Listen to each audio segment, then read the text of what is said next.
O tema das duas naturezas do Salvador é um tema tratado na história da teologia, por causa da sua importância, uma vez que Cristo, a pessoa de Cristo, é a figura central da religião cristã. E entendemos que a religião cristã não é outra religião, senão a religião de Deus, que no Antigo Testamento foi conhecida na revelação dada ao povo de Israel no Antigo Testamento, e essa religião de Deus no Antigo Testamento foi expandida no Novo Testamento para todas as nações com o advento de Cristo. Então, compreender as duas naturezas do Salvador é compreender o papel de Cristo na história da salvação.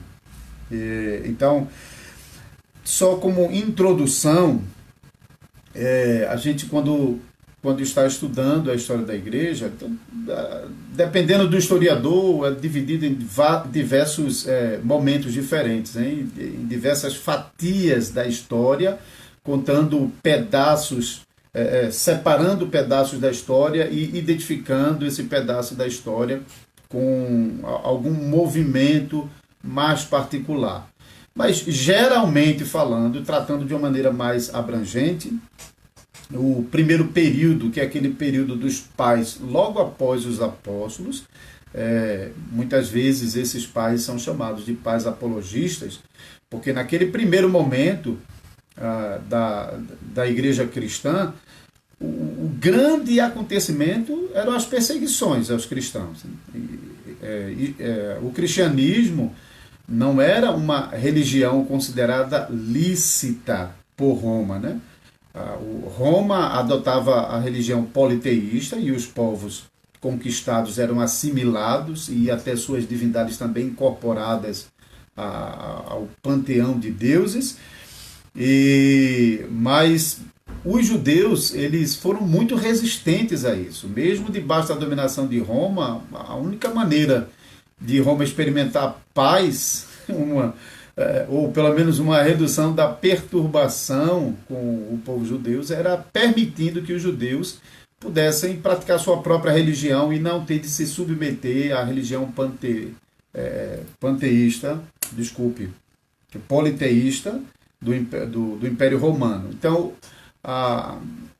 os judeus receberam de Roma esse privilégio de terem a religião judaica considerada religião lícita. Isso significava que os judeus poderiam praticar a sua própria religião e não a religião politeísta de Roma. E isso favoreceu, obviamente, o judaísmo, que pôde abrir sinagogas em todas as cidades do Império. Em alguns momentos, a perseguição se voltou, inclusive, para os judeus, como na época de Nero, hein? Que tocou fogo em Roma e acusou os judeus, pelo menos uma parte da história mostra isso. Então, o grande fenômeno, o grande acontecimento eram as perseguições. E debaixo de severas perseguições, a teologia não tinha muita condição para se desenvolver. Isso não significa que aspectos doutrinários e discussões teológicas não aconteciam na igreja nesse primeiro período dos pais apologistas. Porém, o maior esforço desses primeiros pais da igreja era de tentar convencer o imperador de que o cristianismo era uma religião aceitável. Então, essa expressão apologistas é justamente a defesa do cristianismo perante o império, para que o cristianismo pudesse alcançar o mesmo status que o judaísmo tinha como religião lícita e poder ser praticado livremente pelo império. Isso não chegou a acontecer até o período de Constantino, quando Constantino sobe ao poder e então adere ao cristianismo e até favorece ao cristianismo, e daí por diante então a gente tem um império cristianizado a partir da ascensão de Constantino em 311. Então, mas ainda nesse primeiro período, nesse período chamado apologistas, algumas discussões teológicas já aconteciam, sobretudo na interação com os judeus. Lembrando que a igreja cristã surge no seio do judaísmo. A primeira igreja, a igreja mãe, a igreja de Jerusalém, era fundamentalmente de judeus. E as primeiras comunidades judaicas fora de Jerusalém eram híbridas, mas predominantemente ainda judaica. E à medida que foi se expandindo, chegando a Antioquia, talvez ali já de uma maioria gentílica, e se espalhando pelo império, aí sim foi ganhando contornos muito mais gentílicos, e com o passar do tempo a influência judaica foi cada vez diminuindo mais, e a igreja se tornando realmente uma igreja mais gentílica. Mas discussões teológicas como monarquianismo, subordinacionismo, patropacionismo, religiões que estavam, discussões, melhor dizendo, que estavam envolvendo a relação de Jesus com o Pai. Então, se era uma coisa só, monarquianismo, se o Pai é a mesma pessoa que veio e se encarnou e sofreu, patripacionismo, né? Então, subordinacionismo, onde falava que Jesus estava subordinado ao Pai, era menor que o Pai. Então, essas discussões estavam acontecendo já naquele primeiro período, mas realmente é na proximidade do quarto século, final do terceiro, início do quarto século, que as grandes discussões acerca da natureza de Cristo. Quem era Cristo? O que ele era, afinal de contas? Ele era Deus, era homem, era uma coisa misturada, não era nenhum e nem outro, era só aparência. Então, muitas discussões estavam germinando durante o período da perseguição, e no início do quarto século, então, essas polêmicas começam a ganhar realmente muita intensidade. Por isso esse período comumente chamado de período polemistas. Então, os primeiros pais apologistas, esses pais do período do quarto século, pais polemistas, porque estavam entrando nas polêmicas discussões acerca da pessoa do Salvador, da pessoa de Cristo. Então, com o fim da perseguição, as discussões teológicas começaram realmente a ganhar muita força, né? Porque agora o ambiente de paz estava favorecendo os encontros, as reuniões, as discussões, as propagações, coisa que era pouco possível no período das grandes perseguições. Então, se você vai estudar esse período, tem muitas heresias que foram condenadas, que estavam mexendo de modo a fugir daquilo que já vinha como uma linha de ortodoxia, ainda que não completamente definida, mas já vinha como uma linha de ortodoxia dentro da igreja. Então, na tentativa de explicar a relação entre as duas naturezas de Cristo, divina e humana, alguns homens, não de maneira perversa, mas muitos deles eram pais da igreja que estavam tentando explicar numa época diferente de hoje, em que a gente já tem tudo explicadinho. Eles não tinham, eles estavam esboçando soluções para explicar a relação da natureza divina e humana no Salvador. Por exemplo, Apolinário, o apolinarianismo, ele sugeriu que na pessoa, na natureza divina do Filho de Deus, e na relação dela com a natureza humana, o Logos divino, que é a natureza divina que encarnou, ele toma o lugar da alma humana, da natureza humana. Então isso significava que a natureza humana não era plena, não era completa, porque a sua alma humana não existia, porque no caso de Jesus fora substituída pelo Logos divino. Então veja, tem uma natureza divina e uma natureza humana, mas essa natureza humana não é perfeitamente humana, porque ela não tem mais uma alma humana, porque foi substituída pelo Logos divino. Apolinário foi condenado, a igreja não aceitou essa explicação para o relacionamento das duas naturezas. Algumas pessoas estavam sugerindo que as duas naturezas do Salvador se juntaram para formar uma única natureza, monofisismo. Então, uma natureza apenas misturada. Então, surgiram várias. Você por favor, estudem, vocês podem pesquisar esse período da igreja, tem sugestão de leituras para você, aqui em português, tem aquela coleção de História do Pensamento Cristão, de Justo Gonzalez, ele aborda essas questões. Você tem História Ecumênica da Igreja, que é aquela parceria de Paulo Sinodal. Você tem várias obras de história da igreja, de Kernes, que talvez é a mais popular, aquele que é volume único. Quem tem acesso a inglês pode ir para uma fonte mais antiga, que é a História da Igreja de Philip Schaff, que é fonte de pesquisa para muitos historiadores modernos, hein? Então, se você tem, eu tenho ela, talvez aí não dá para ver, é uma vermelhinha que está lá no finalzinho, lá em cima, na penúltima prateleira, lá em cima. São 8 volumes. Então, pesquisando mais nessa literatura, você vai conseguir ter uma compreensão tanto do período histórico e dos acontecimentos, dos personagens polemistas e também das discussões teológicas e das formulações credais, dos resultados dessas discussões nos grandes sínodos ecumênicos que aconteceram nesse período. O primeiro deles, o Concílio de Nicéia, de 325, convocado na época ainda do imperador Constantino, justamente porque com a pacificação do Império Romano e a liberdade da Igreja Cristã, então as discussões subjacentes estavam realmente entrando já num nível bem polêmico e bem forte. E talvez a maior controvérsia nesse primeiro sínodo seja aquela controvérsia de Ariano e Atanásio, né? Então essa talvez seja a principal que gerou o sínodo e gerou uma decisão ortodoxa naquele sínodo de Nicéia 325. Então, falando um pouquinho sobre essa controvérsia ariana, que talvez para nós nesse momento, dentro do aspecto das duas naturezas do Salvador, seja a mais relevante.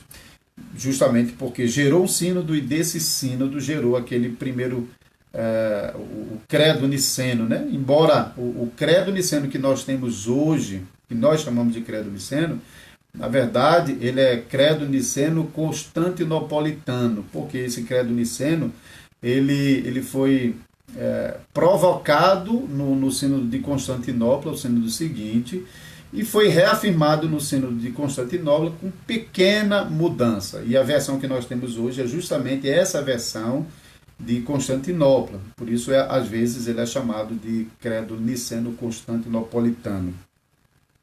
Então, veja que, de fato, é uma controvérsia importante, porque, além de gerar um sínodo, gerou do sínodo um documento, um credo que formula aquilo que é confessado pela Igreja Cristã desde aquele tempo até os nossos dias, pelo menos pelo ramo do cristianismo que permanece nos entornos da ortodoxia. Porque as antigas heresias, elas permanece até hoje, em algumas delas em países do Oriente Médio, como Síria, por exemplo, o próprio arianismo também, mas tem uma versão dela aqui em português com as Testemunhas de Jeová, né, que negam o senhorio, a natureza divina de Cristo.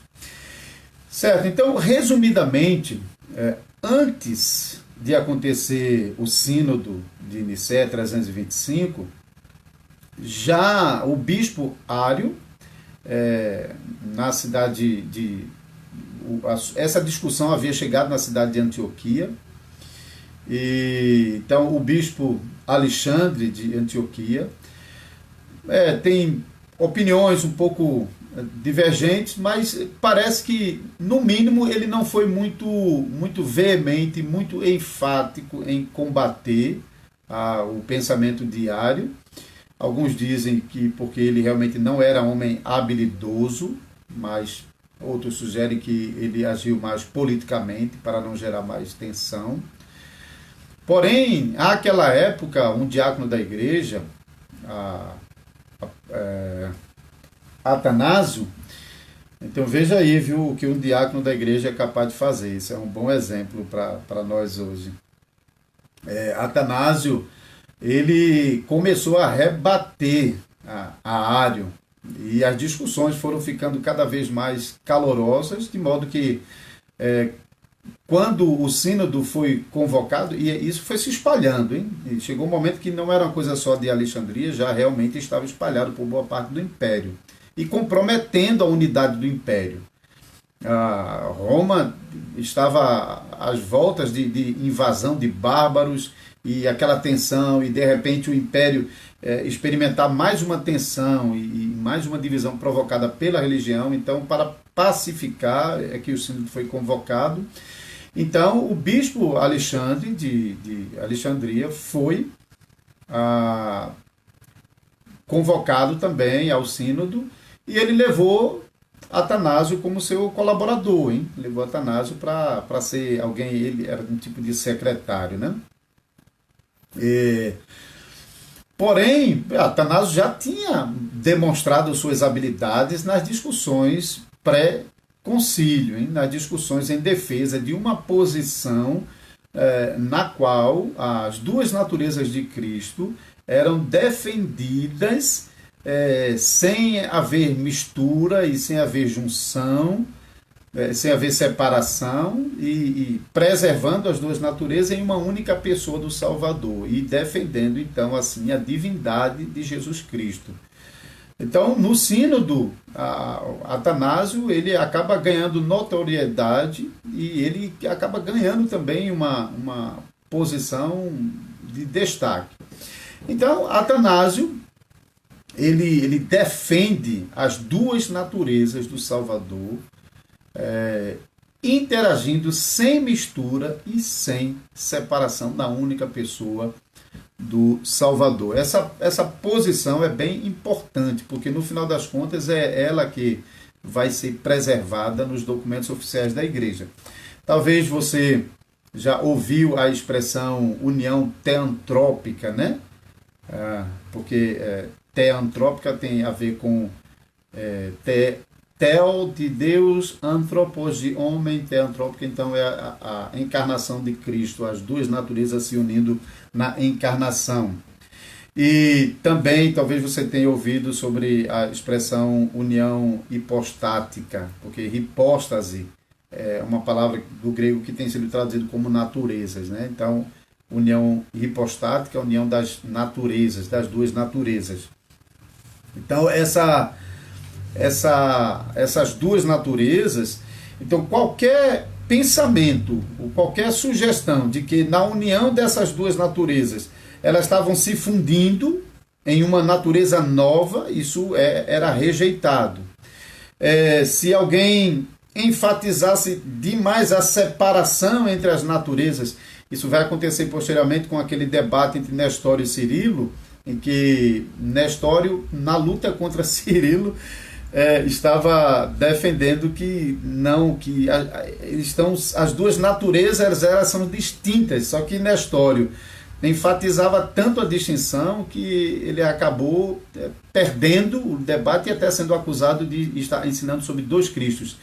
Alguns teólogos mais recentes fazendo um tipo de nova abordagem sobre o tratamento dado a Nestório, não considera que ele de fato estava ensinando dois Cristos, um humano e um divino, mas porque ele, na reação contra Cirilo, ele realmente enfatizou demais as duas naturezas, que acabou levando à compreensão de que ele estaria ensinando dois Cristos, e também acabou sendo a sua opinião rejeitada. Então, se uma natureza fosse negada em detrimento da outra, ou se uma das naturezas fosse deformada na união uma com a outra, como aconteceu com Apolinário, em que deformou a natureza humana ao tirar a alma humana, então ficou uma natureza humana sem alma.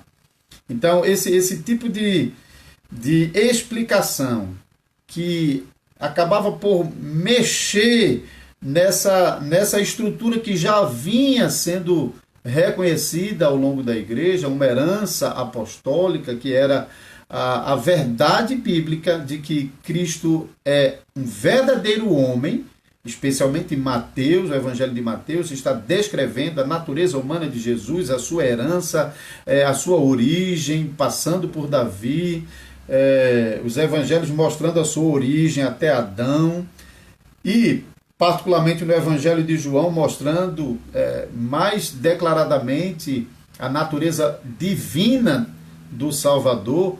Então, essa herança apostólica de que Jesus era ao mesmo tempo Deus e homem estava ali. Não existia uma explicação teológica, formulativa, explicativa ainda na igreja. Isso estava realmente ainda se desenvolvendo e não tinha ainda uma posição estabelecida, e isso deixou margem realmente para o surgimento de várias opiniões.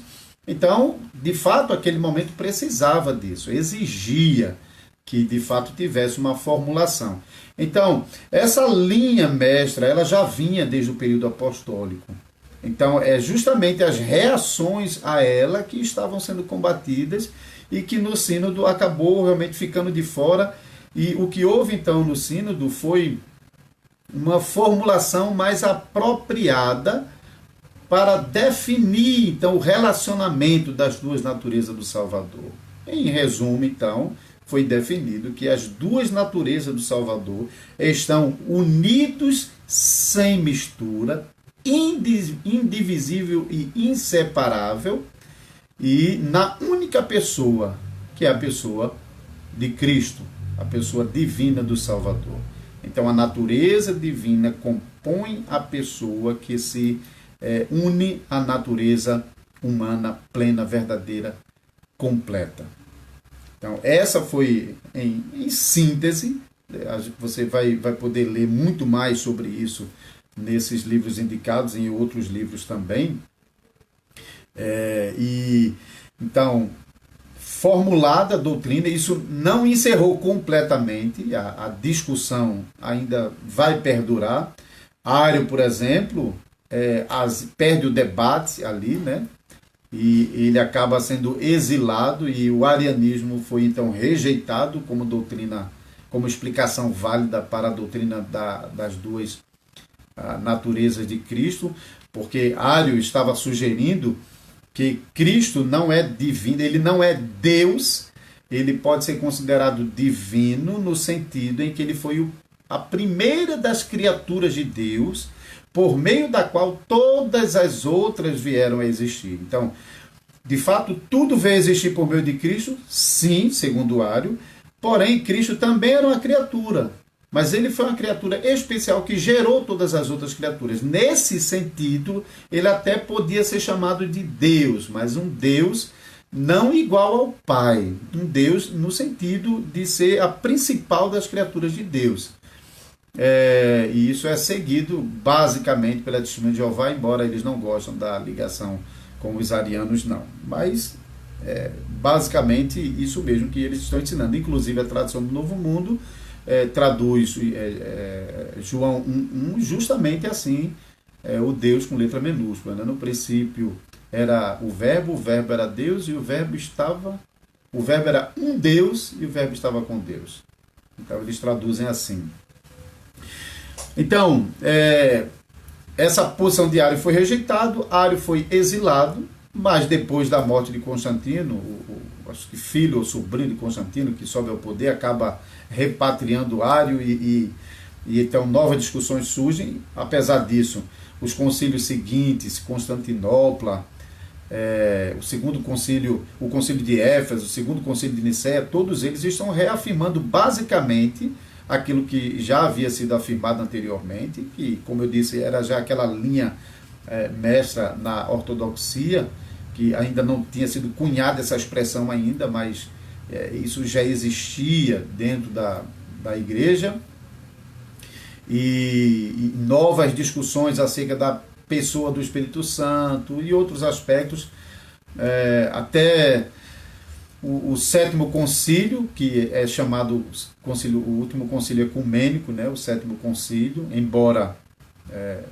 para nós reformados mais precisamente esses primeiros 3 concílios que estão gerando esses documentos formulativos acerca da natureza do Salvador, que são os pontos mais importantes.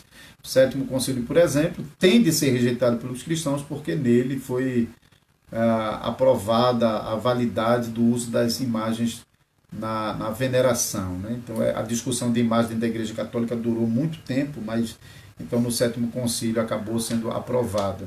Embora a diferença de pensamento entre Oriente e Ocidente, porque o Ocidente aceita gravuras, mas não imagens esculpidas, enquanto Roma é comum imagem esculpida. Mas ambos reconhecem então a validade do sétimo concílio. Reformados, geralmente, eles estão olhando para os 3 primeiros concílios, que são os concílios que estão trabalhando na formulação e definição dessa doutrina das duas naturezas do Salvador. Então, essa doutrina então perdurou por toda a Idade Média, e veja que na época da Reforma, eu já mencionei aqui em algum outro programa que eu não me lembro agora, Lutero, ele estava tentando explicar ainda, Lutero queria se manter dentro da ortodoxia, não queria ferir aquilo que já estava decidido pela igreja, mas ele ainda tinha alguma dificuldade, tanto é que ele usou a doutrina da ubiquidade, eu não sei se é conhecido da maioria de vocês, talvez vocês, se falarem sobre transubstanciação, consubstanciação, que era o caso dos luteranos, consubstanciação, talvez você já acende uma luzinha amarela, eu já ouvi sobre isso. Mas por trás da doutrina da consubstanciação tem uma doutrina mestra que conduz como consequência a doutrina da consubstanciação. Então aquela expressão luterana em por com, né? O corpo de Cristo está em por com. Ele não dizer que, como Roma, que se transformou, mas ele dizer que ainda estava ali no pão, em por com. Então essa expressão é preservada até hoje no catecismo luterano. Então, a doutrina que Lutero lançou mão para explicar a relação das naturezas do Salvador era a ubiquidade. A palavra ubiquidade é a palavra para onipresente, né? Ubiqui é para dizer que está em todo lugar, está espalhado. E por isso que vai ter consequência na doutrina da Santa Ceia, com a consubstanciação luterana, porque para Lutero o corpo de Cristo estava espalhado em todo lugar. Logo, ele estava também na ceia, e logo ele estava no pão e no vinho, em por com, mas o corpo de Cristo de alguma forma está ali no pão. Não por transformação como Roma ensinava, mas estava ali. Mas tem outras doutrinas, como por exemplo a ascensão de Cristo é outra doutrina afetada pela ubiquidade, porque Lutero dizia que o corpo de Cristo está espalhado, então eles não confessam como nós que o corpo de Cristo ascendeu ao céu na presença dos discípulos, desapareceu atrás das nuvens e está no céu em algum lugar. Para Lutero e para os luteranos não há um lugar específico onde o corpo de Cristo está, e não há um corpo de Cristo em um lugar específico. O corpo de Cristo é ubíquo, é onipresente.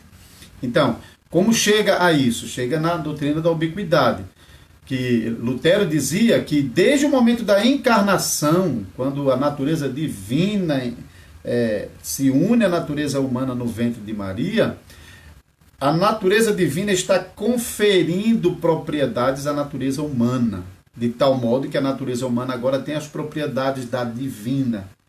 Logo, se a natureza divina é onipresente, a natureza humana passa a ser também onipresente ali na encarnação. Está vendo? Então, Lutero está tentando manter a distinção entre as duas naturezas. Ele não falou de mistura, ele realmente manteve as duas coisas separadas, mas ele está chegando muito perto, hein, de uma mistura, porque ele está falando sobre a natureza divina conferir as propriedades à natureza humana, a tal ponto de que a natureza humana agora detém os atributos da divina. Então não é mais uma natureza humana plena, como era aqui, como é a nossa natureza humana, hein? Então, a natureza humana de Jesus era uma natureza humana com as propriedades da divina. Então, era mais do que 100% humano. Não era menos de 100% como Apolinário, que tirou a alma humana, mas até mais de 100%, porque além de homem, era uma natureza humana com atributos divinos. A Reforma realmente rejeitou isso e preservou aquilo que os credos antigos já tinham definido sobre as duas naturezas unidas, sem mistura e inseparáveis na única pessoa de Cristo. Então veja essa definição, ela está nas confissões reformadas. Eu vou ler a confissão belga porque eu estou mais familiarizado com o pastor reformado. O artigo 19 da confissão belga, deixa eu ler rapidamente aqui para você. Se você não tem a confissão no seu telefone, você pode baixar na Play Store do Google, não tem ainda para iPhone, o aplicativozinho IRB Docs. Esse aplicativo, se alguém puder depois colocar o link aí para facilitar outros, alguém que já tenha, coloque aí, por favor, para facilitar. Então você pode baixar lá na Play Store, tem todos os documentos usados pelas igrejas reformadas, as 3 formas de unidade, formas litúrgicas, regimento. Então você vai ter lá também a confissão belga. Então no artigo 19 diz assim: as duas naturezas na única pessoa de Cristo. Cremos que por essa concepção, então encarnação, a pessoa do Filho de Deus, então pessoa vem do Filho de Deus. A pessoa do Filho de Deus está inseparavelmente unida e ligada à natureza humana, de modo que não há 2 filhos de Deus, nem 2 pessoas, mas 2 naturezas unidas em uma única pessoa. Cada uma delas, ou seja, das naturezas, mantém as suas características distintas. Isso contra Lutero com a sua ubiquidade, hein? Que dizia que conferiu a propriedade uma à outra. A sua natureza divina permaneceu sempre não criada. Então, a natureza divina é eterna. Sem começo de dias, nem fim de dias, conforme Hebreus 7:3, quando cita Melquisedeque, né? Preenchendo céu e terra. Então, a natureza divina é ubíqua, é onipresente. Então, isso é dito da natureza divina, não da humana. A sua natureza humana também não perdeu suas características, ou seja, continua sendo a mesma natureza humana que estava aqui na Terra. Então, Lutero meio que alterou essa natureza humana com os atributos da divindade, né? Tem começo de dia e continua criada. É finita e conserva todos os atributos de um corpo verdadeiro. No entanto, pela sua ressurreição, ele concedeu imortalidade à sua natureza humana, não havendo modificado a realidade dela. Embora conceda imortalidade à natureza humana, não altera a realidade humana da natureza.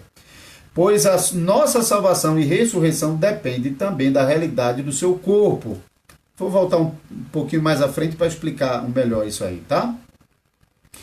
Contudo, essas 2 naturezas estão tão intimamente unidas em uma única pessoa que não foram separadas nem mesmo por sua morte. O Catecismo de Heidelberg, no domingo 18, vai falar mais sobre esse ponto. As 2 naturezas não é separada nem no momento da morte. Isso quer dizer que no momento da morte, a natureza divina estava unida ao corpo e à natureza humana de Cristo. Mas como? A natureza humana era real. Então, quando ele morre, a alma sai do corpo, é separada do corpo. A morte foi real. Então, a alma humana foi rendida ao Pai. Jesus na cruz clamou ao Pai, rendendo o espírito humano. E o corpo humano foi para a sepultura. Mas a natureza divina de Cristo estava no corpo e estava unida à alma. Então, nunca houve uma separação, nem na hora da morte, da natureza divina e humana. No domingo 18 do Catecismo de Heidelberg, vai tratar exatamente esse ponto contra os luteranos. Quem não conhece a história do catecismo, talvez não se aperceba disso, de que por trás do domingo 18 está a polêmica com os luteranos, que negavam essa união da natureza divina com a natureza humana dessa maneira, porque eles diziam que se a natureza divina, se a natureza humana não estiver onde a natureza divina estiver também, então está separado. Você lembra que eu expliquei anteriormente sobre a ubiquidade?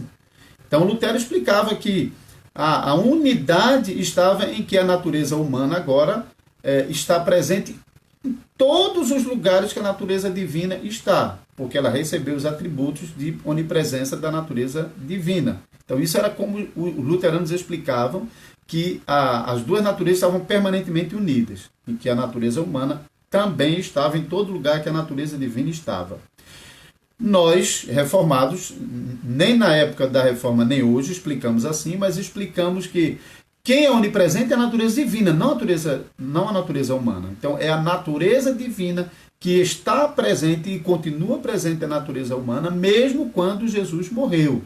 Então, não houve separação das naturezas nem na morte, mas pela propriedade da natureza divina, que estava tanto fora do corpo como no corpo de Cristo e na sua alma rendida ao Pai. Então, estudando o domingo 18 do Catecismo, você tem mais informação sobre isso. Então, cadê? Nem mesmo na sua morte. Ao morrer, portanto, ele rendeu nas mãos do Pai um espírito humano verdadeiro que se apartou do corpo. Entretanto, a sua divindade permaneceu sempre unida à sua natureza humana, até mesmo quando ele jazia na sepultura. A natureza divina sempre permaneceu nele, exatamente como estava nele quando ele era uma criancinha, embora, por um tempo, não tivesse se manifestado como tal. Então, desde a encarnação, a natureza divina estava unida à natureza humana. Por isso, confessamos que ele é verdadeiro Deus e verdadeiro homem. Verdadeiro Deus a fim de vencer a morte pelo seu poder. Verdadeiro homem a fim de morrer por nós, segundo as fraquezas da sua carne.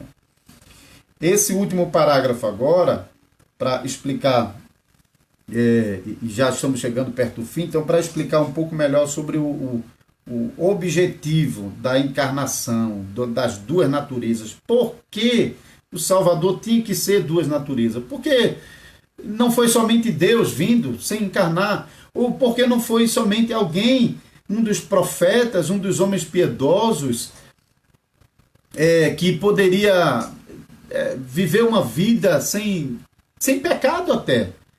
Imagine se tivesse uma pessoa que viveu uma vida perfeita para Deus, perfeita obediência, porque ele não poderia ser o Salvador.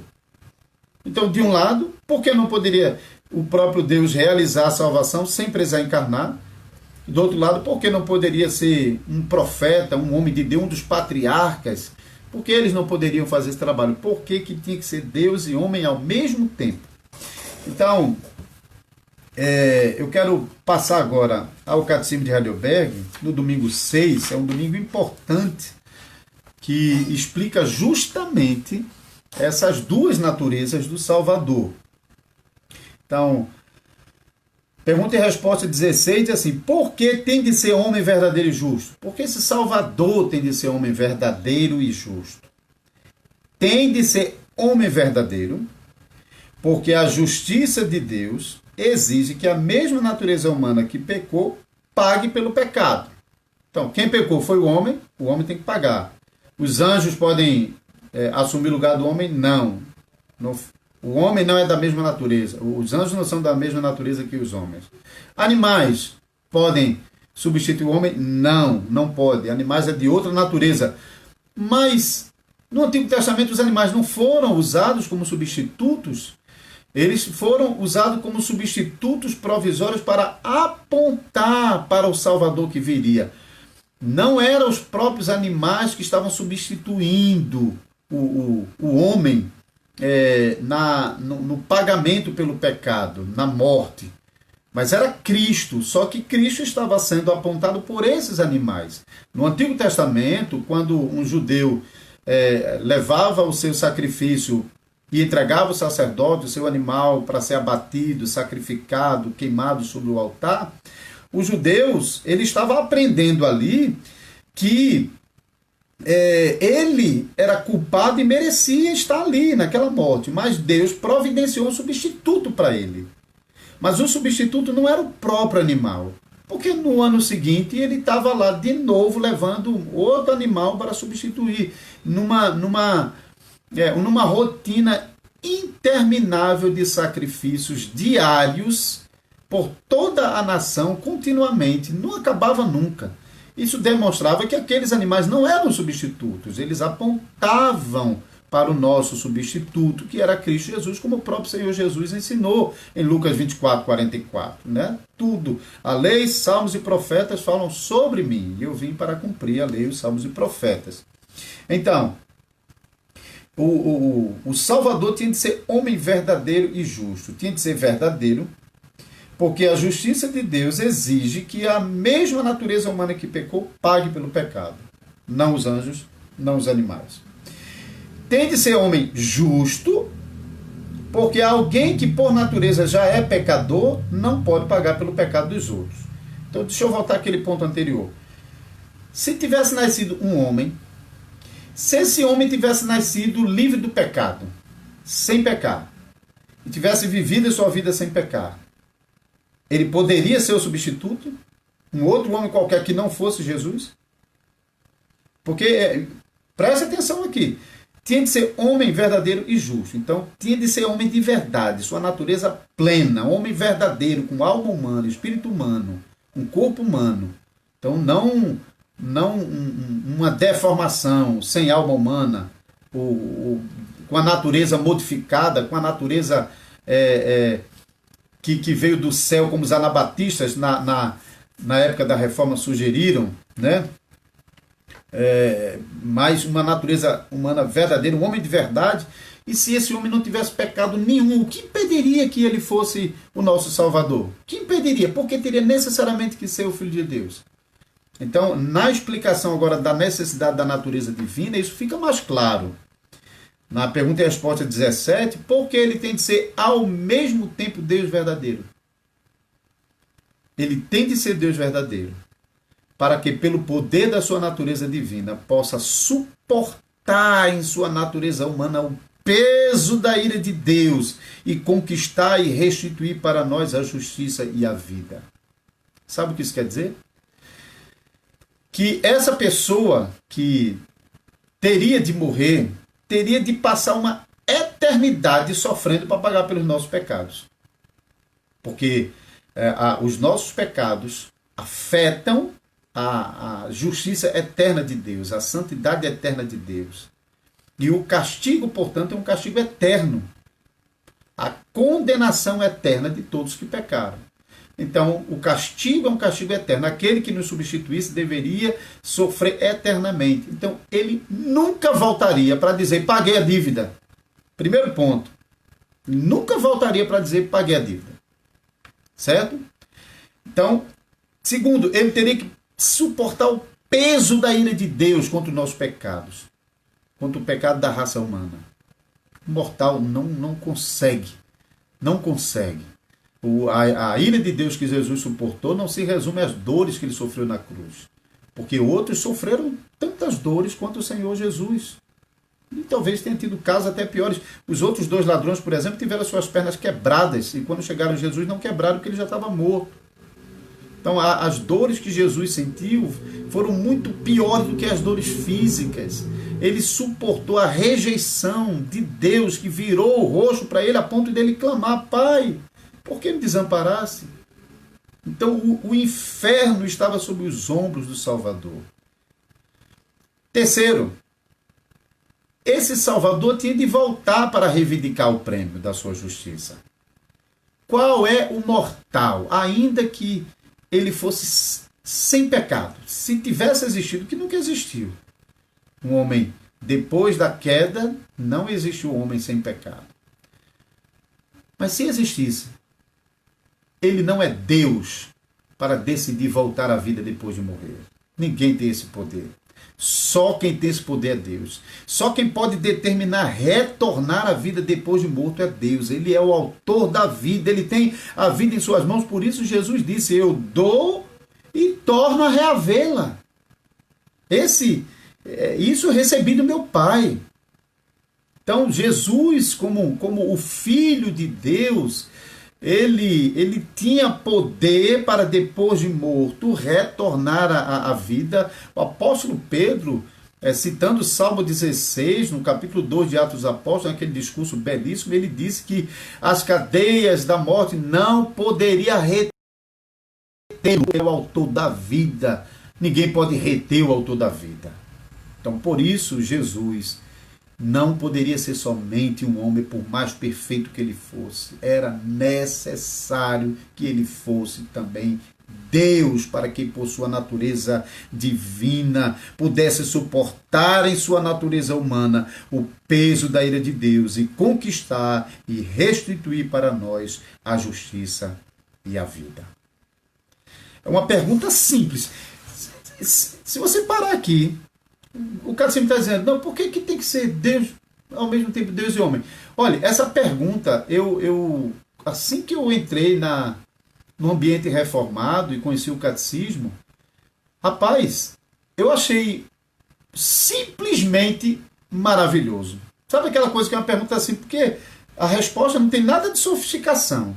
Ele tem que ser humano, é verdadeiro homem, porque outra criatura não pode sofrer pelo pecado do homem. E ele tem que ser justo, porque se ele tiver pecado, ele já tem que resolver o problema dele mesmo. Como é que ele vai resolver dos outros? E ele tem que ser Deus, porque um homem, por mais perfeito que ele seja, não pode suportar o peso da ira de Deus. Ele teria que sofrer eternamente, ele não poderia voltar da morte para a vida. É uma resposta simples. Mas experimente fazer isso no meio de seus amigos. Quantas pessoas vão conseguir responder isso de uma maneira tão simples e tão profunda como nós temos aqui esse ensino no Catecismo de Heidelberg? Eu mesmo já fiz esse teste. Eu ainda estava na Assembleia de Deus, em 2005 mais ou menos, e aprendendo essas coisas, eu fiquei tão maravilhado que na escola dominical eu fiz essa pergunta. Mas é muito difícil que a maioria das pessoas não consegue, porque os evangélicos são muito bons de fazer afirmações, hein? Eles não têm problema, eles afirmam que Jesus é verdadeiro homem e verdadeiro Deus. O problema é explicar por quê. Isso é mais difícil e não teve resposta naquele momento. E a resposta muito simples do catecismo é perfeita, né, para explicar realmente por que Cristo tinha que ser humano e divino. Então eu espero que essa pequena abordagem simples, bem singela, a ideia realmente, eu estava bem consciente desde o começo que eu não poderia falar sobre muitas coisas, não poderia explicar muitas coisas, nem entrar em muitos detalhes. E se você vai estudar essas discussões sobre as duas naturezas, você vai ver que nas entrelinhas há uma infinidade de conceitos. Por exemplo, homoousis, homoousis e homoiusis. Tem um iotazinho no meio que faz a diferença de duas palavras e houve uma discussão terrível por causa disso. Então tem várias coisas, vários detalhes. Isso não caberia aqui. A minha ideia era realmente, talvez, eu percebi pela reação do compartilhamento da postagem que muitas pessoas realmente estavam interessadas. Talvez foi acertada mencionar esse tema. Mas, ao mesmo tempo, se você se sentiu estimulado a estudar um pouco mais, para mim já é suficiente, tá? Não pretendia de jeito nenhum realmente que a gente resolvesse qualquer dos muitos problemas existentes acerca disso.